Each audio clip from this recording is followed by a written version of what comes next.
that. What do you think's Trump's biggest strength and his biggest weakness?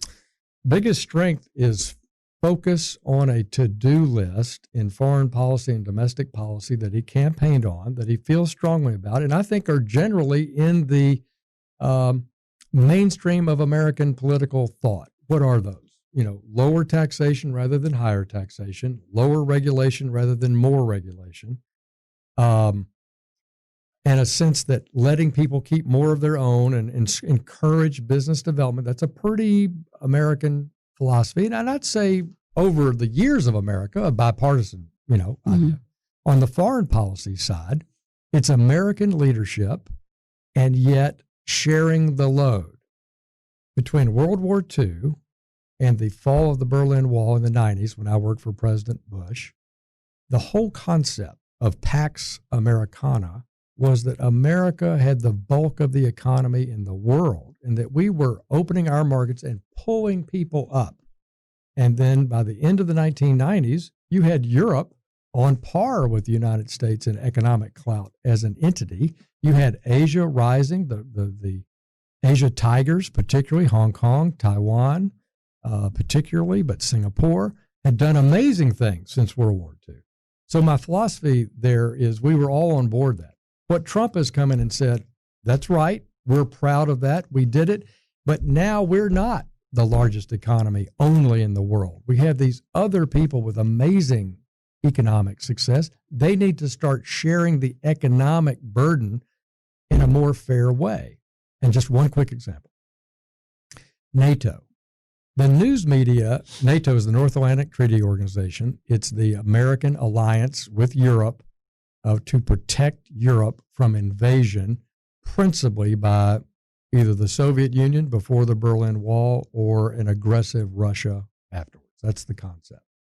It also has worked to protect Europe from the global war on terrorism. So Islamic terrorists who might infiltrate into Europe. So 28 or so countries, the United States has been the supreme allied commander there.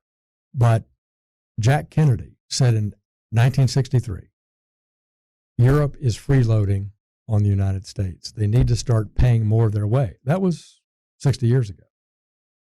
President Trump came into office. He saw that President Bush and President Obama had agreed that everybody would pay 2% of GDP. All NATO member countries will pay 2% of GDP into defense geared towards the Atlantic Partnership. And only 6 did it.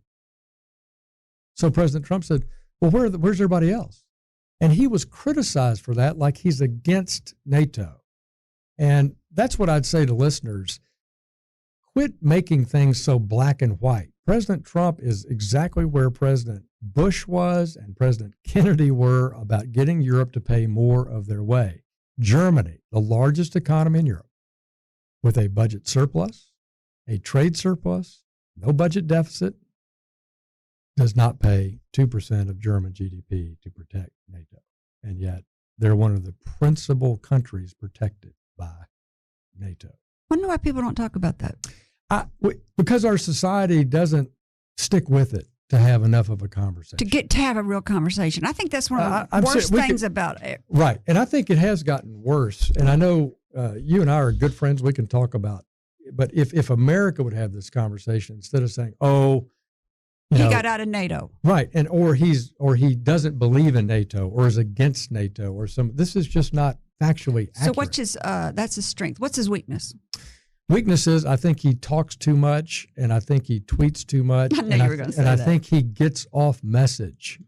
I think he has a lack of if he's focused on that to-do list, right? And I was clear about that. And I think in domestic policy and foreign policy, he has a good working to-do list and he's accomplished a lot.